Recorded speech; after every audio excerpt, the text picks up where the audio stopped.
Anyway, I'm joined this month by my guest, Betsy Hamburg of Betsy's Fibers. Betsy is an independent dyer whose work benefits the horses and clients of the Therapeutic Riding Center Equestrian Connection. Betsy and I met as fellow participants in the Vogue Knitting Live Launchpad program for small business owners, and I was immediately fascinated by the intersection of knitting and horses. Welcome, Betsy. Hi, Amy. It's so good to see you. It's great Someday, to see you. someday it'll be in person, right? Yes, and I hope you'll take me to see your horses when that happens. Oh my gosh, for sure. No doubt. No doubt. So, Betsy, why don't you tell us about this connection between yarn dyeing and therapeutic horses? Sure will. And in doing so, you'll get to learn more about me because it ties into totally everything I believe in for the most part. So when the pandemic hit, our barn shut down. And I thought, oh, what am I going to do with myself? So I had seen on Instagram that Diane of Lady Dye Yarns was teaching how to dye yarn via Zoom for a 4-hour class. So I'm like, sure, I'll do that. Sent away, I get a little package. We did this 4-hour Zoom and I loved it. I absolutely loved it. And then I thought, this is awesome, but how can I indulge just for myself? Like, that's just not in me. If I'm going to really dive into something, I have to be able to be helping others while I'm doing it and supporting others. And I know how. I'm going to give some of the profits back right to the barn, right? So not only was I getting joy out of dyeing yarn and joy out of watching what people made with my yarn, but I was also able to help a really special place that helped really special people with really special horses. That's how. That is awesome. So tell me a little bit more about the work that they do there at Equestrian Connection. Oh, absolutely. So they're one of the biggest programs in the country.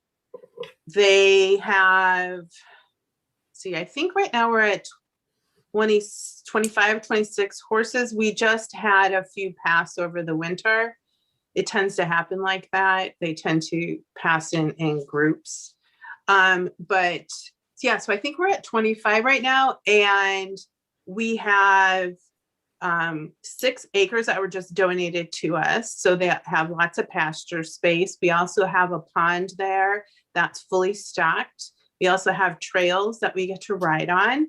And we help so many people starting at age 3 all the way up to whatever.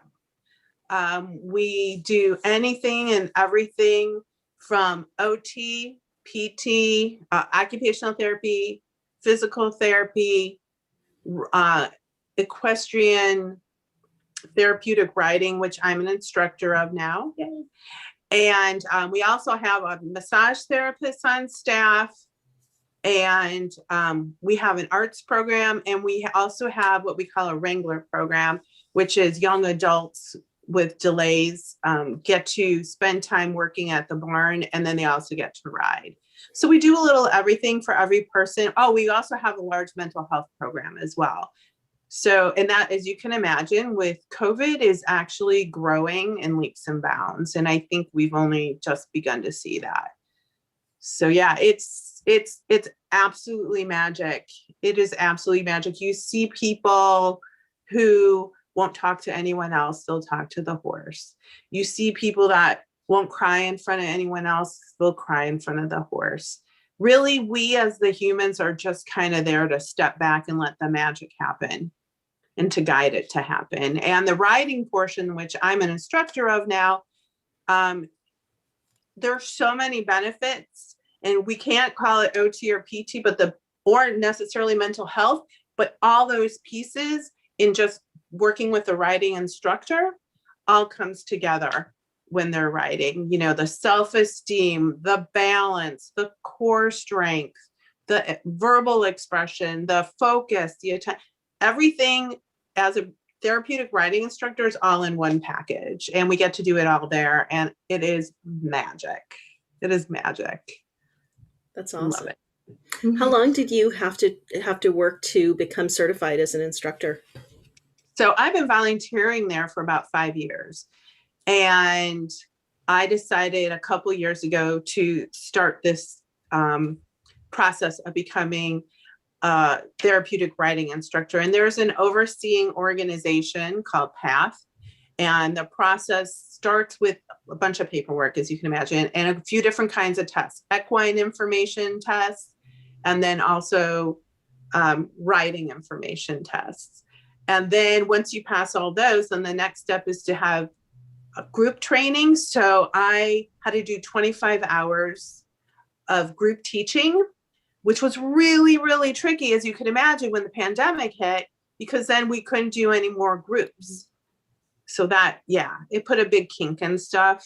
But yeah, so the whole process was about 2 years, and I just turned in, and also because of pandemic, it's all virtual in terms of the two final pieces, which is a riding pattern and a teaching evaluation. And both of those now are done via video. And it's a whole nother layer of complication, as you can imagine. But I just turned both of those in, and I passed the lesson portion with flying colors. The writing portion, I still have a little more to work on, but I'm welcome to teach with having that lesson portion not only finished, but I got to say, I really nailed it. So That's fun. awesome. That's Yeah, awesome. I Have love you it. have you been involved with horses and riding for a lot of your life? So I was that kid who would go, I live around Chicago, and I was a kid who would go into the city and we'd see the carriage horses, and I would pet the carriage horse and smell and like refuse to wash my hand for days. And my parents just like couldn't get it. And then once a year for my birthday, I would get a riding lesson, and my mom would sit in the car because it stank. And I went to overnight camp and I got to ride there. And, that was pretty much the extent of it. And then when I was in my 20s, I was getting my master's degree in art therapy, though I don't practice anymore. And while there, I decided not to start practicing right after graduation. So I worked for a saddlebred trainer as a groom for really flashy show horses. And that's when I really got to know the nitty gritty. And then I got to ride whenever I wanted. And my friends were the trainers. So we would just have a blast. And I did a whole show season. Wow. I'd get to the barn at like 5:30 and feed all the horses. And we would travel all over sometimes with the horses. And it was amazing. And I always had a passion of putting animals and therapy together. So when I was, for example, getting my degree, one of my practicum placements was in hospice. And I had a cat that I had taught to walk on a leash. And yeah, I don't know. And I would take him to clients' houses. And I had the honor of working with children whose caregiver literally had just passed. And my cat worked magic. He just, again, like with the horses, as the human, you just kind of step back and let them do what they want to do. And they just know. And then I also, after a while, I had a Greater Swiss Mountain Dog, which was a really huge dog. And I trained him and did therapy work with him. So when I would take my kids to Sunday school, I would take him in a nursing home, watch him do his magic. And then once all my kids were pretty much grown and life was settling down a little bit, I had to fill a little more space. So I found this program and just fell in love. I mean, it was the perfect marriage of everything I love. I love it. So you sent to me some pictures of some of the horses. So Yes. I'm going to share some of these pictures with everybody Yay. so they can see them, and I hope you can tell us about these Oh, horses. yeah. So that one, that's Santana. And though she has the reputation of being a diva, I don't like to call her that because I feel like that has negative connotations. I feel like she just has great self-esteem. And so she's a fjord. And fjords are also in the movie Frozen, the very first one. And fjords have on their mane 2 white stripes and a black stripe down the center.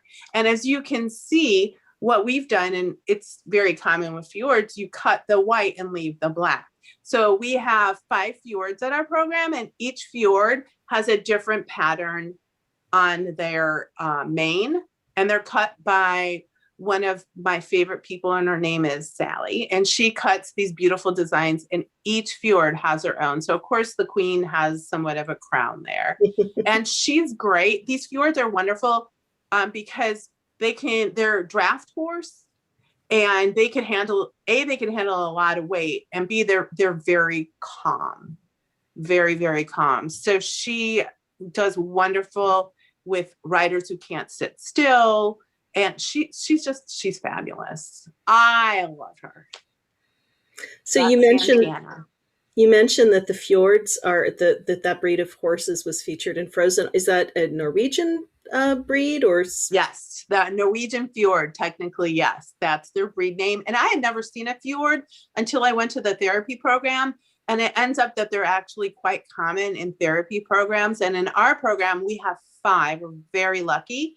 We have a sister pair, and then we have one of the babies of one of the sisters. And then we have Santana, who's not related, and Tank, who's not related. So are you actually, is the Equestrian Connection Center doing breeding? No, we do not. Okay. There happens to be a fjord breeder not too far from us. So we're pretty accessible to getting and looking for horses. But when we get a horse, it's not just, someone's retiring one, or it requires a lot of the horse. There's a whole checklist. We usually ask for at least 30 days to work with the horse to make sure that they can handle our program, because what we're asking of these horses is not normal. They are tacked and untacked, equipment on and off multiple times a day by multiple people. And you can imagine, usually horses are like one person animals. So we ask a lot of our horses. Besides that fact of it, we also have riders that aren't necessarily very well centered. Mm-hmm. So when you are riding, it requires a lot of body awareness of the horse to be able to handle it. And fjords just tend to really fit the bill. So you'll see, if you look at other therapy programs around, quite a few of them will have fjords there. Great. Well, let's see one of the other horses. Oh, yeah. Program. Oh, that's her again. That's Santana. Oh, yeah. I see it now. I see. See it? Yeah, that's why we do it. Yeah, that's her. She's so cute. She's a good girl. Great. Yeah, and that's me. I'm wearing one of my hats. I knit that with a mohair and a DK. And as you can imagine, with COVID, we all have to wear masks now. And I work usually about 3 hours at a time. And those that do steps, that's around 15,000 steps that I'm doing, because I'm leading the horse around in a sand arena. And we have to all do that wearing masks. So this COVID has taken the needs and the masking that we all have to do to another level. In fact, some riders just can't wear masks for whatever the reason is. And so sometimes we'll have a face shield with our mask underneath it to protect us even more. Mm-hmm. You do what you got to do to help people, right? All right. Tell us look at that little guy. So that little guy is Snickers, and he's little. And so he usually gets the little cutie patooties, and he gets ridden. We have a little miniature saddle for him. We have a few littler horses. I believe he might be a Welsh pony. I'm not sure, but so he's a pony. And for those who don't know, ponies are not smaller horses. They're 2 totally different creatures, essentially. Ponies are a certain height. And when you cross that height barrier, now you become a horse. And we measure a horse's height by what we call hands. And it's literally from putting hands on top of each other. And we measure it up to their shoulder. And so I don't know the magic number, but once you surpass it, then you're a horse. Once you're under that then you're a pony. And that's Snickers. And he is a really, really hysterical little pony. We have a gigantic ball that's like 4 feet around, and he likes to push it around when we give him playtime, which we try to do, because Their mental faculties are constantly being used when they're ridden. So we like to give them downtime, just like we as humans need it. So do they. That's Snickers. Hi, buddy. He's so cute. Oh, there's another one. So that one is Tank. And he is our only male fjord. And he is a player. So I like to say that Tank would be my husband because he is strong, he's big, he's consistent, he's kind, he's gentle. So if I were to like go through our barn and say, oh, that one's my husband, that would be Tank for sure. He's so cute. I gotta tell you, that's I fell in love with this face. Admiral, right? I know. You just want to smush him. He is a really good boy. He's a quarter horse, so he's a little taller.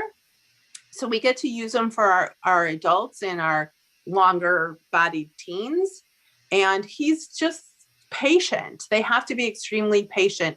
And he takes a leader really well. So whatever the leader asks of him, he's very, very willing to do. And yeah, he's a good boy. And how about that color, right? His color is beautiful. So that's Admiral. Hi, buddy. It's so fun to see them. I miss them when I'm not with them. And when we were on total lockdown, the barn did lives, like Insta and FaceTime or Facebook lives so that we could get to see the horses. And that was the hardest part, was not getting to see them. The people, sure. I miss the people.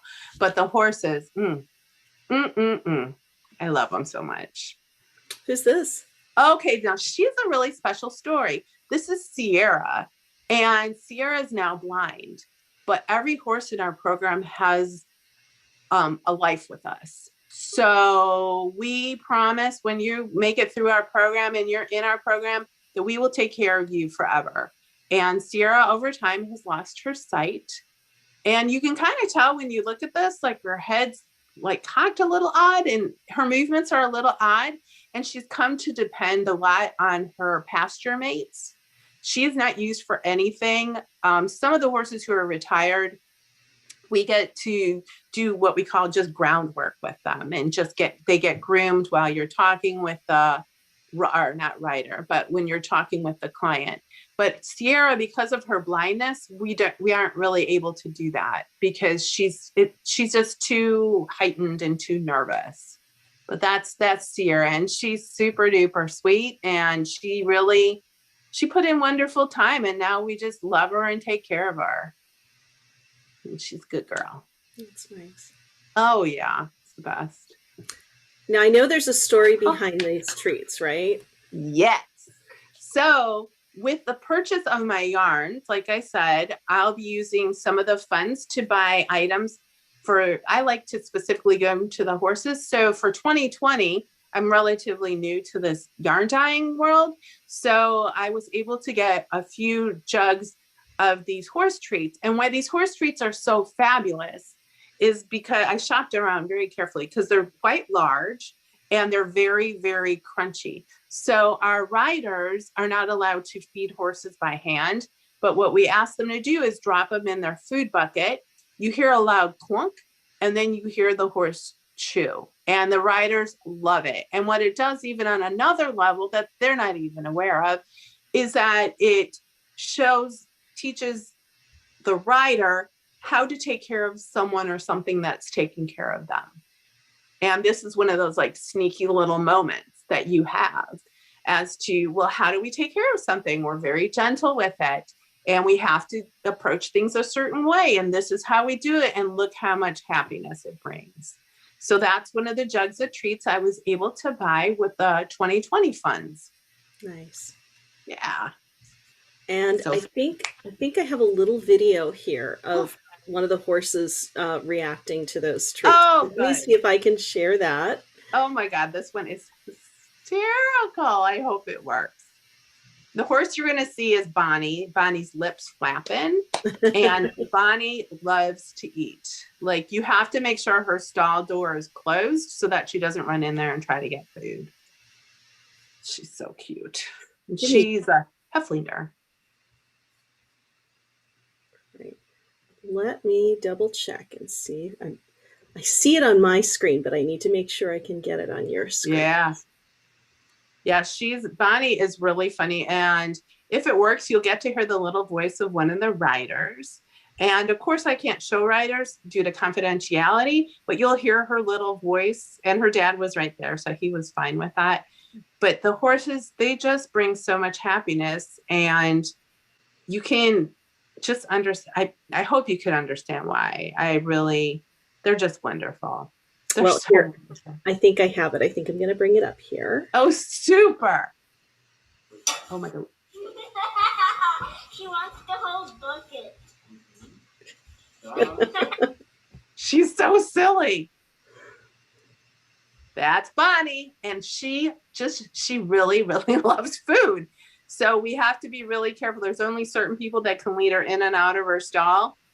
And like I said, when we're going back into the stall, we always have to make sure not only is her stall door closed, but all the doors leading to her stall, because she just wants to run in there and grab food right away. So I am not surprised that's the way Bonnie reacted when she saw she was getting food. And you can just hear that joy in that little delicious voice. And I can share with you that part of why she is there is to help her to speak and to ask her to speak. And you can hear that without even saying, let's talk, she had an opportunity to express. So that was so special. I love it. That's really wonderful. I love getting to hear about the horses. Oh, it's magic. So let's hear a little bit more about the fiber side of your story. You mentioned that you got started by taking a class on dyeing, right? And that sounds really interesting. Can you tell us more about that? Yeah, so I saw it online, and I always had looked at yarns when I went into yarn shops going, God, how do they do that? Like, it seems so magical, right? And I got to see behind the curtain by taking that little class. And I'm just going to let you in on a little secret. My favorite part of dyeing is you put the water in a container, you put the yarn in, you put the dye in, you add a little heat, wait a little bit, and all of a sudden the water is clear. But the yarn has color. Boom. It's fantastic. It's just fantastic. So getting to see behind that curtain, and I've had plenty of time to play and learn. It's been quite some time on my part to try to mess around with different bases, to find different bases, to find what works for my aesthetic. I'm still learning what the customer wants, but as we know, if I'm not loving it, no one else is going to love it. And that led me to the Launchpad group that you and I are in, because I just wanted to learn more. The fiber world is new to me. I mean, I've been knitting for 8 years now. I learned to knit because my grandma's long gone, and she used to always knit for us. And my youngest was going to be starting college in a few years. So I thought I should learn how to knit and send something along with her. So I took a knit class at a local yarn shop. And so I learned to knit. I found a wonderful group of ladies to knit with, and we knit at least once a week, if not more. And that brought me to see lots of different yarn shops all over the country. And now I get to see behind the curtain and meet other people that are behind the curtain with me. And look at us. We're so nice and we're so fun. And this Launchpad group has allowed for me to meet such wonderful people that feel like that same magic about yarn. So it's quite a journey, and I've loved every second of it, for sure. So I believe you just had a couple patterns that were written to show off your yarn that just dropped, right? Sure did. So part of this learning journey is I saw what happened. I've been studying what's happening out there, and I see that there's all these collaborations that go on. So I am always been one to always ask. The worst that can happen is no.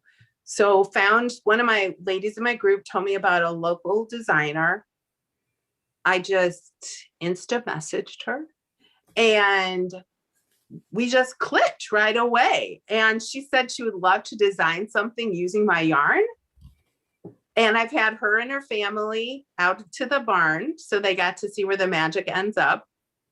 And so she designed, her name is Erin of Lizzie Knits. She's a prolific designer, and she does fabulous, really fun stuff. You can see right now she has a St. Patrick's theme hat that's out right now. But with this pattern, she created the Clarity Shawl, and first time ever for her, she created a companion pattern called the Clarity Fingerless Gloves. And those are made either with your scrap yarns, or they're made with the leftover from making the Clarity Shawl. And they are just a beautiful companion because they pick up parts of what the shawl is. And yeah, she's wonderful. Actually, I went out to visit her today. We were kind of celebrating together because it's a big day for us. And Erin is great. So check out Lizzie Knits and say hey to my buddy Erin. Are those kits available on your website as well? Yeah, they sure are. Awesome. May I show you? Yes, and I'm putting your website as well as a whole bunch of other links in the chat right now. Oh, that's great. Thank you, Amy. So here is kit number 1. So each kit, I know, right, delish. Each kit is made of 4 skeins, 2 of one and then 2 other singles.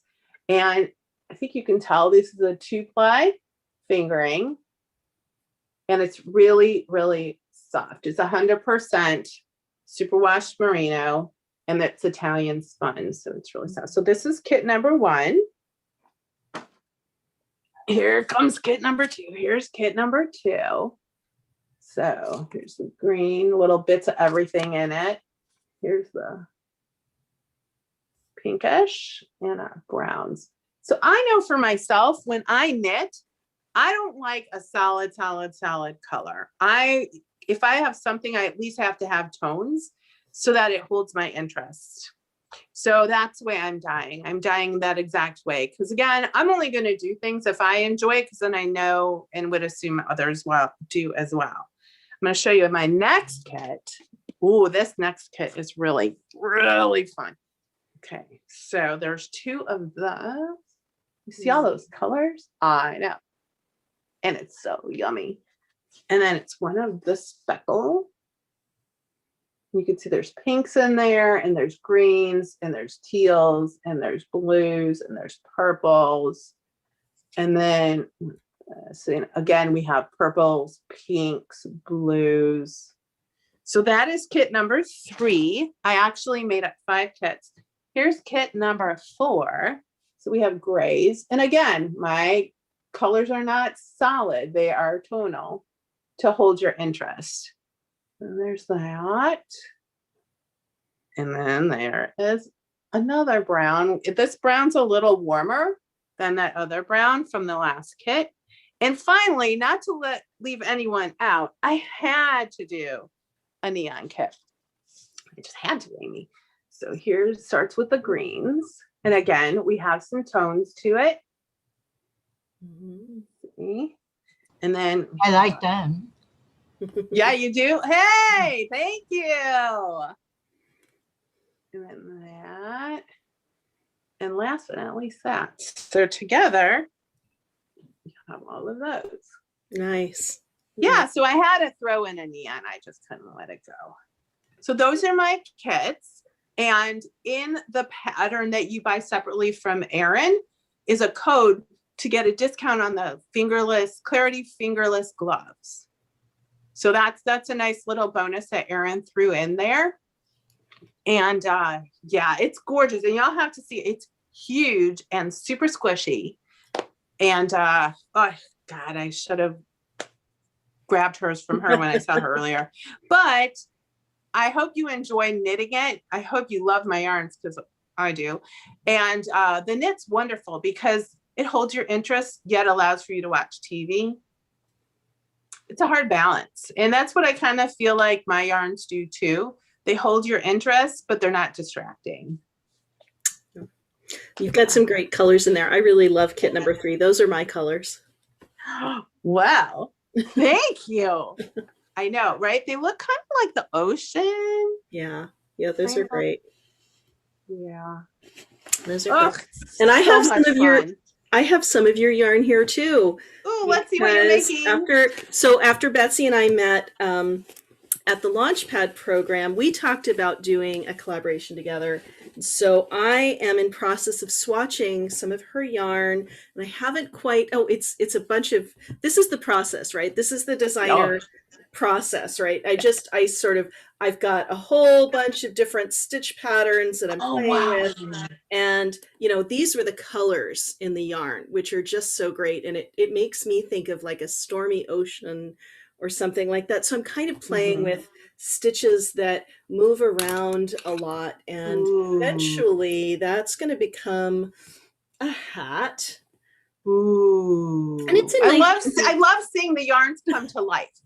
Like, everyone puts their spin on it, and I love that part. Yeah, and it's a nice chunky yarn. So this will be a nice quick knit when this pattern comes out. And I don't know when that's going to be. I'm still playing with it, but the way I am, I like to always try to find different stitches and I'm at heart, I'm a knitting instructor. I'm a teacher, so I want my patterns to teach people something they might not have come across it before. So I'm playing with some Bavarian twisted stitches, which aren't very hard, but they're not very usual either. So we'll have to see. That pattern might have that in there, might feature some of those. Ooh, that's so fun. Yeah, that'll be fun. I'm fun. Really having fun playing with that and really enjoying the colors of the yarn and trying to bring that out, because I really love, just as a knitter, I love to combine certain pattern attributes that are going to show off the yarn attributes the best. How much stitch work should there be if the yarn is this variegated, or if the yarn is really busy, how much stitch work do we want to have? Right. You want to have a nice balance, right? Yeah, and you also want to have a nice balance between attention and pattern or regular rhythm. Yeah. It's that's why you're doing your thing. I am so loose that the thought of having to keep track of all that and Amy. Oh yeah. So now I don't. In addition to my knitting bag, I carry around a bag with all of my notebooks, my sketch notebooks, and my test pattern notebooks. And because if I pick up and I knit on something for 10 minutes, I need to jot down what I'm doing so I can remember, what's working or not working in the yarn or in the combination or something. It's kind of a process. Yeah. And that's why you do what you do. I do. and then there's also a notebook for, class ideas, right? Somebody is probably going to want to learn how to do Bavarian twisted stitches. I should, work up a class on that sometime. Okay. So I will share with you my notebook. And I just realized I had to at least kind of write down recipes for dyeing, about 10 skeins in. So all I have this old notebook, and you can't even, it's so full of scrabble. This is why I could never design. See all these arrows and circles, and I could never, but that's how my brain works, and that's how your brain works. Yeah. And that's why there's chocolate and vanilla, as Grandma would say. So I would love to ask our folks who are joining us in our audience today, if you have some questions, to put them in the chat, and we'll ask Betsy to answer them. Yeah, feel free. Ask me anything you'd like about writing, about the therapy program, about the horses, about my yarn, about my process in the dyeing of the yarn. I'm really just want to share the joy and share the fun, because to me, that's what the knitting community and the yarn and the fiber community is all about, is that sharing and that exchange of questions and answers and love and support. And if you can't type in the chat, you're welcome to unmute yourself and ask. Oh, there's Julia. Equestrian Connection is located in Lake Forest, Illinois. And what's really nice is it's right off of a major highway that leads to the city, and a major highway that also heads north towards Milwaukee. So because it's on that major route, a lot of people can get to us quite easily. And check us out also, equestrianconnection.org. And you will see my new picture there as one of the instructors. They just put that up. But you'll get to see some of our horses, and you'll get to see about our program. And if anyone lives in the area and you have any interest, please feel free to reach out to me. You can reach me through my website. You can reach me through Instagram. You can reach me through Facebook. And I love bringing people out to show them the magic. And we're always looking for people to help.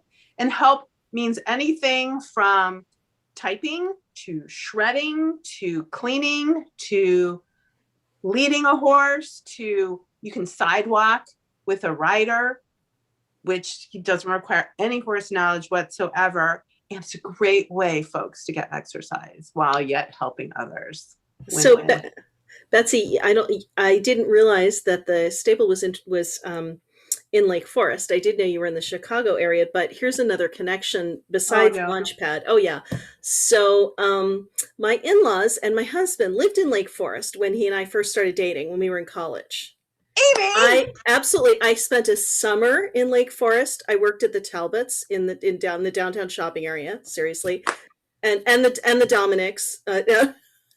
Dominic's is closed now. Oh, Poor Dominic. but yeah, and so we know a lot of folks who still are in that area.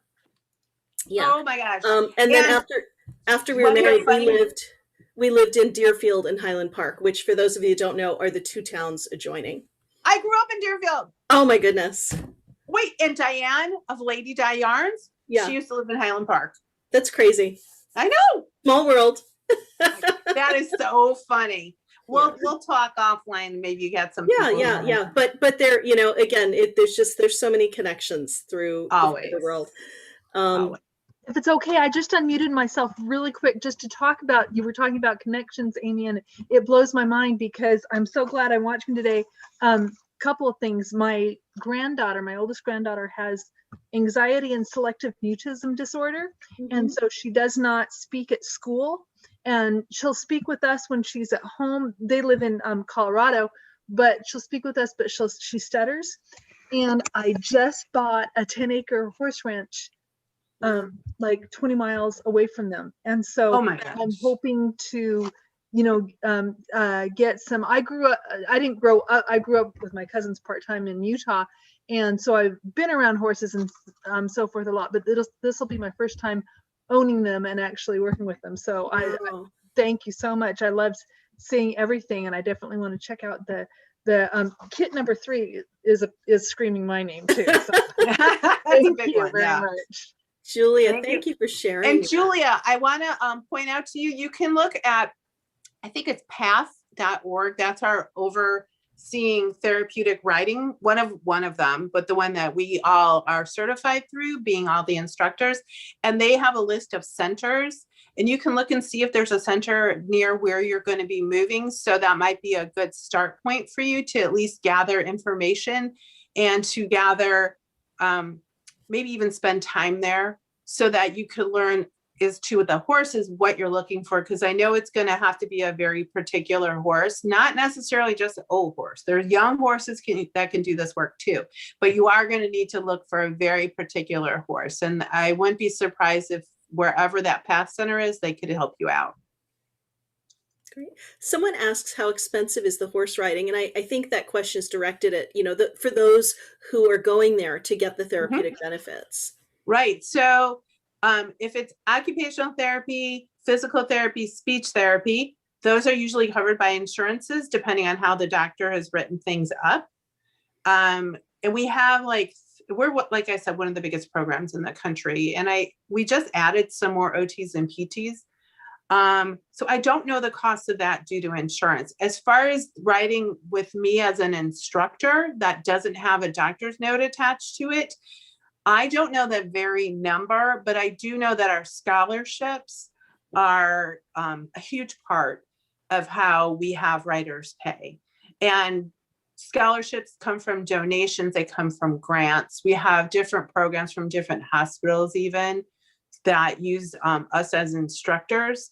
Different special school programs also do. So I don't know the numbers per se, because there's so many ways that we get paid at our program. So Marcia had another question. She came in a little later and she just wanted to know who it was that the horses were helping.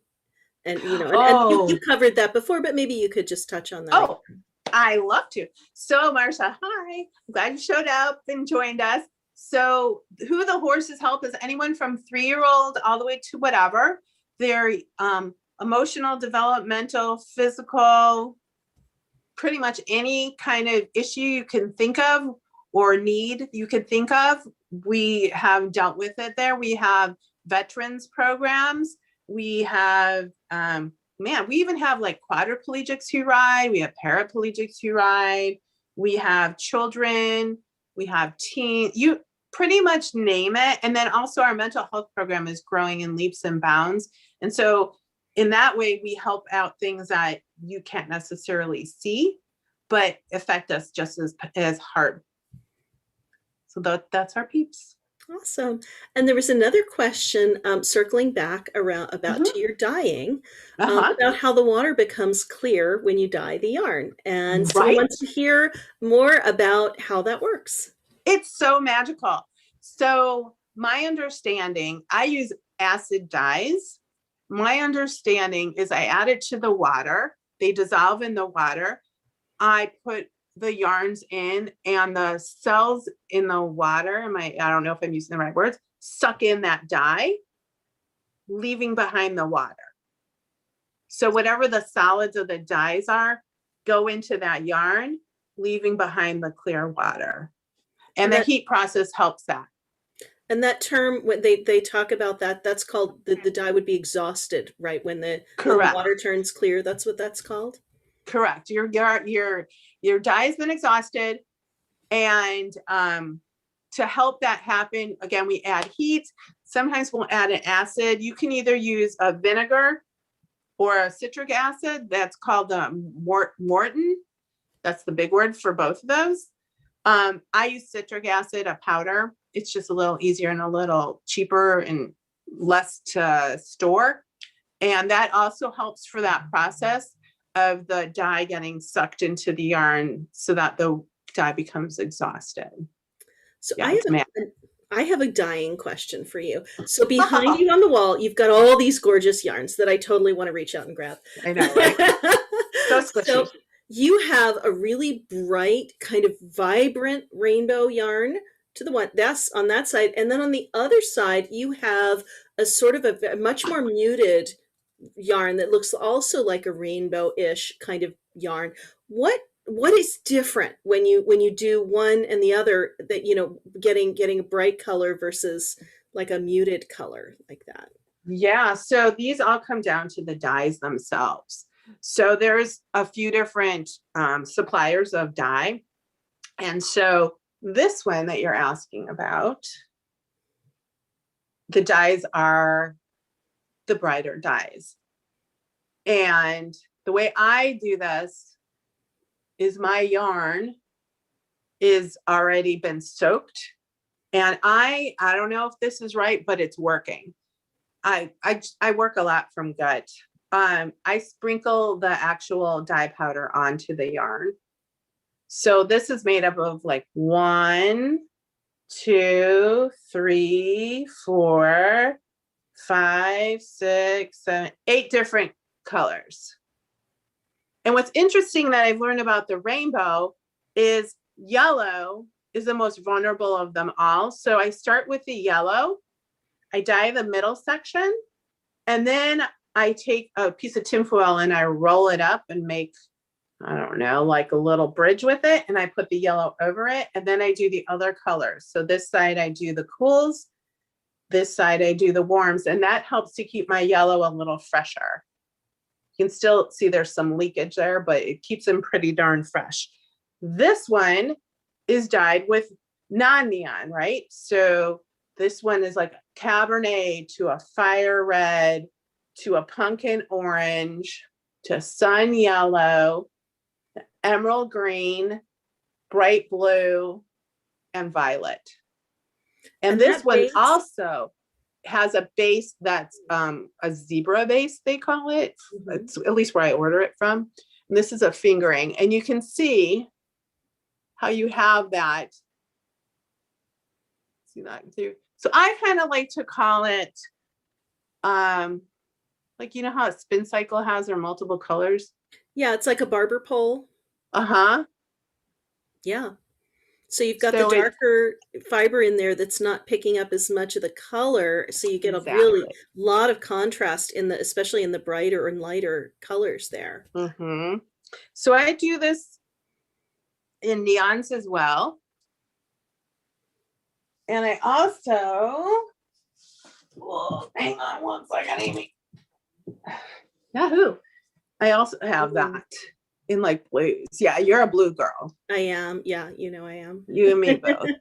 That's another reason why we click.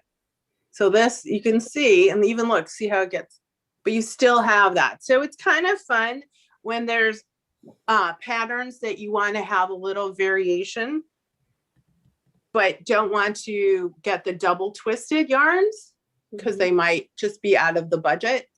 This is a really, really wonderful alternative, I feel. Yeah, thanks. Awesome. Really fun. Are they fun? Yeah. Do we have any more questions for Betsy?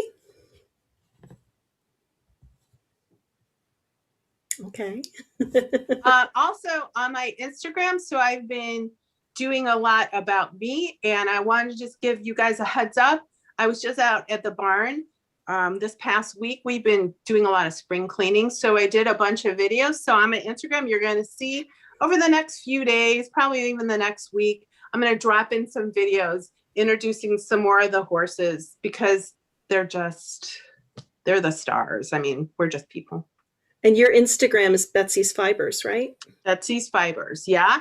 And my website is betsysfibers.com. And on there at the top, you can please sign up for my email list, become a BFF, which is a Betsy's Fibers friend, and you will get secret discount codes. So for example, for this release that I just did of the kits for the Clarity Shawl, I sent out an email and have a code for the BFF. So as I do releases and as I do different yarn releases, I'm going to drop secret codes to just the BFF. So please sign up there so that you can stay on top of what's going on with my yarn and what's going on with the horses. It's a great way for me to talk with you and for you to see what's going on. And please write me back. I love talking. And then somebody asked you to tell us the designer of the Clarity Shawl again. Yes, absolutely. Her name is Erin, and her brand is Lizzy, Lizzy, Lizzy Knits, Knits. Awesome. So Lizzy Knits, and she also did the Clarity fingerless gloves that's made with the extra yarn. And each kit is $110. I saw someone ask something about price. Is $110, and that includes shipping for all four. Great. And so, well, yeah, someone did ask about the price range. What are your ranges for, say, like a skein of sock yarn? So I range anywhere from $20 up to this $110.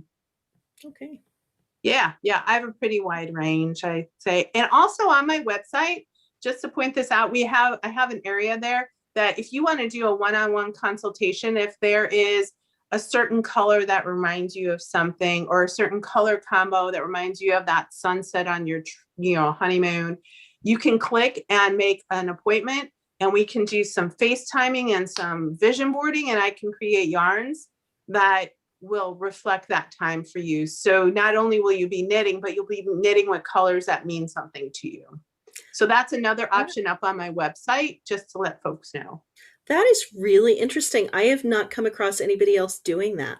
Ooh, well then maybe I should put that out there more. Good to know. Yeah. Thank you. That is, that is so fun. What an interesting thing. So they're doing some time with you, and you're going to custom design the yarn based on the color inspiration that somebody has.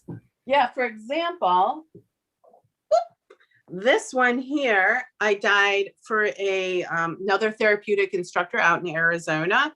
And she said she really loves browns and turquoises. And so I had her send me some inspiration pictures.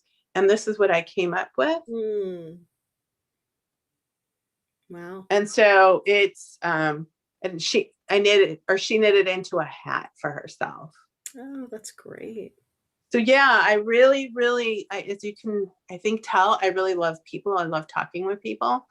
And I would love the honor of working with you to create a colorway that actually means something to you versus, what it means to someone else to make it. And to go along with that, I also wanted to point out that my colorways are not named. I numbered them. And that was very, very, very purposeful. I don't want to put my thoughts, my values, my moment of inspiration on you. My yarns are for you to put your heart into it. So I just put numbers on my colorways. Different, but that's the way I felt it needed to be for what I was doing. Thank you. And can you remind me the yarn that I'm working in? This was 35. Okay. Yeah. I know. It is different, but I hope that that you can understand why. Because it's really important to me that this is yours. And I'm just offering the canvas for you to put your heart in it. It's a really nice perspective. Thank you for sharing that and for helping us to understand the reasons behind the choices that you're making as a designer. Thank you. I think it's really compelling for me when I hear what motivates someone in the craft. Yeah, for sure. It's all about people and helping others. So, don't forget, when you buy yarns, you're not only buying yarns from me, but my goal for this 2021 is to have enough profits that I can actually buy equipment for the horses. So some new saddles would be amazing. Most of our equipment's been hand-me-down kind of stuff, and we need a very special adaptive equipment for some of our riders, and that could be pretty costly. So I'm hoping that 2021 brings enough yarn sales to me that I could help out in even a bigger way besides just buckets of treats. That's my goal for this year. Well, I wish you a lot of luck with meeting that goal. Thank you. So I am really glad you came today and talked with us and were part of the podcast. If there are no more questions from our audience, we'll move on to a little technique. I always try to demonstrate a technique when we're here at the podcast. And then after that, we usually just open it up and let everybody unmute themselves and just have conversation and knit together for a little while. Yay! So we'd love to invite you to hang around for that. All right, I'm going to just spotlight myself and move to my other camera so I can share with you guys the technique for today.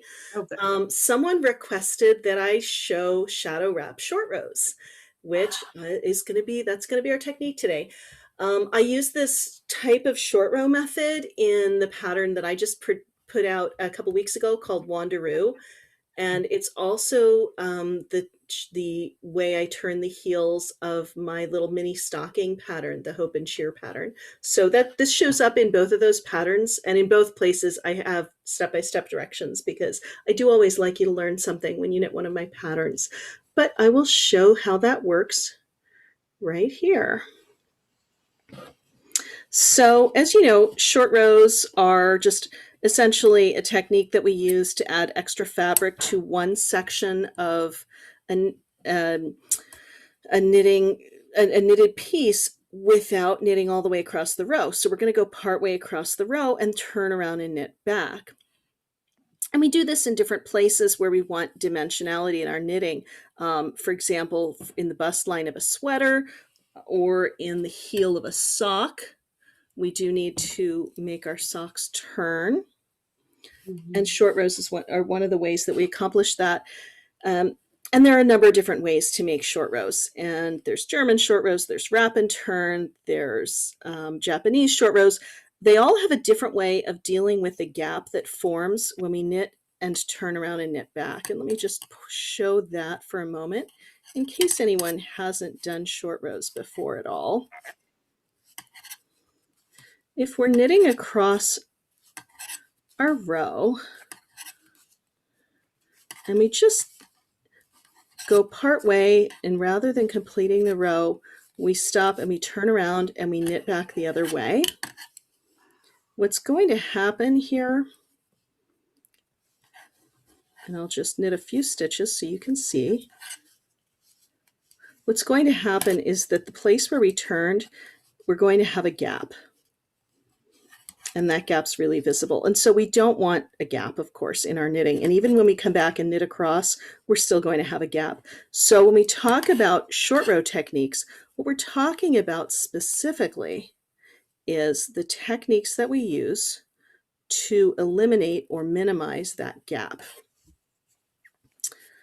Now, the shadow wrap short row is one of my favorites because I think it doesn't show very much when we are completed. I think it kind of hides itself pretty well.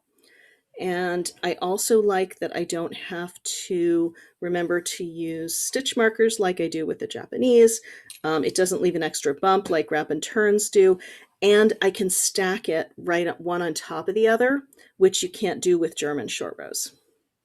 So when I'm ready to work my shadow wrap short rows, I get to the place that I'm going to turn, and I've just knit to this stitch. I look at the next stitch on my needle, and I'm going to pick up the right leg of the stitch below, just like we would do if we were doing a left lifted increase.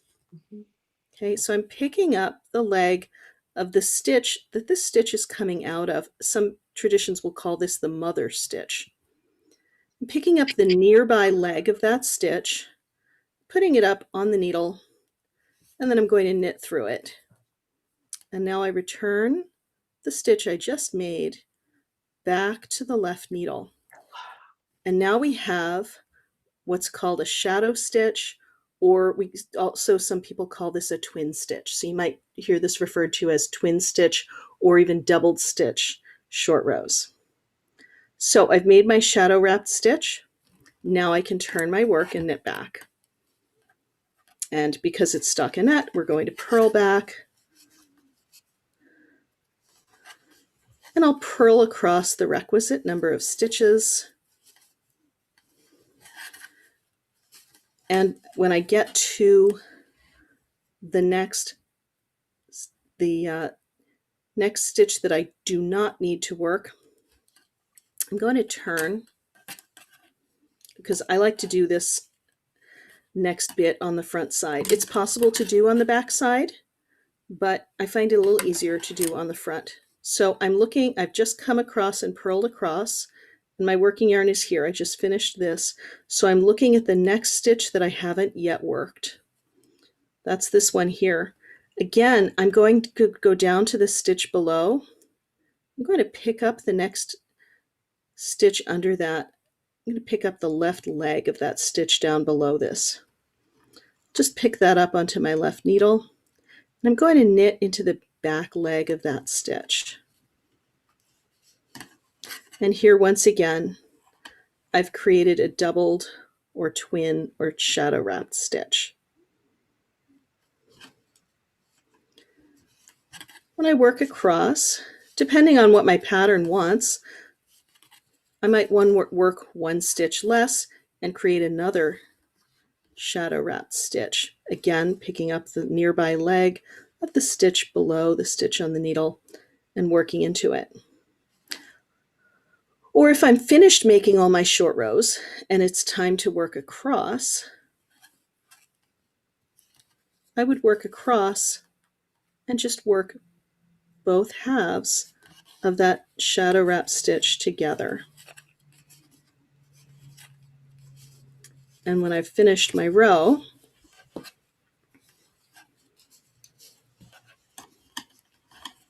you can see, here's where I made that short row. There's no gap in between. There's a little bit of extra yarn here. That's a pretty smooth transition. And that's how we do our shadow wrap short rows. Now, if we were stacking them on top of each other, for example, in sock heels, there's an additional step we would do.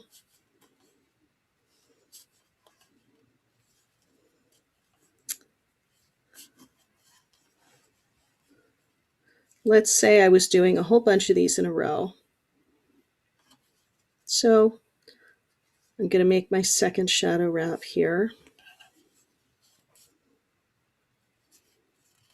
And I'll just work back a few stitches so I can demonstrate what happens when we come back to that same place in our knitting. And I'm going to turn here without making a shadow wrap, just to be quicker. All right, now I've got several shadow wraps, and let's say I'm working the heel of a sock, which involves stacking some short rows until we have just a few stitches unworked in the middle, and then working those short rows a second time to build out the other half of the sock heel. And when I do the second half of the sock heel, I knit together the first shadow wrap short row I come to. And then when I come to the next, this is now, I'm about to turn again, because for a sock heel, we do stack those short rows and we need to actually work all of them twice, once when we're narrowing in and once when we're widening out again. So before I turn, I don't want to introduce another gap. I pick up the right leg yet again, and I knit into it again, and I've made a tripled stitch. And doing that has used up the extra yarn in the gap here. So now I can turn, work back, finish up the other part on the purl side.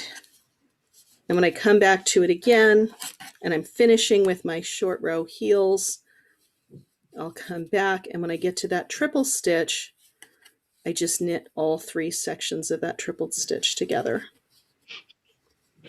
I really like this method. I find that it's easier for me to see those special stitches. When I do wrap and turn, sometimes I have a hard time seeing where the gap is. I don't miss it in this.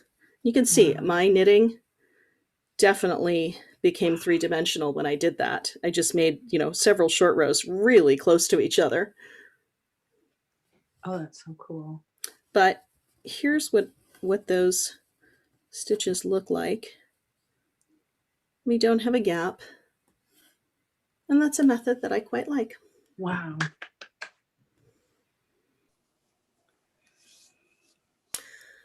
Well, you guys, it is just about time for me to wrap up. So I wanted to say thanks again for joining me. This was really fun. Betsy, thank you for being here. Amy, thank you for asking me. It was such an honor to talk with you this way and to meet all the other folks that are there. And I look forward to, well, Amy, I'm going to be talking to you soon. Yes. But everyone else, just come and say hey to me, because awesome. I love people. And Betsy, I hope you'll come back and join us in the audience next month. My guests next month are going to be Dwayne and Josh, the Louisiana Yarn Guys, and they're an awful lot of fun. And I think they're bringing their parrot and all of their dogs. Oh, of course. That's awesome. So, if you haven't already registered for next month, you can get the Zoom link by following the links on my website, deviousknitter.com / wouldn't it be fun? And that's awesome. Always up there. And, you can always find me on Instagram and Twitter, and also now on the Woolwide Adventures Instagram handle, where I hope you guys will all join us over the next 2 months, and looking forward to seeing what you do with those adventures over there too. All right. Thanks, everybody. Thank you, Amy. Thank you, Good night. Betsy. Happy knitting.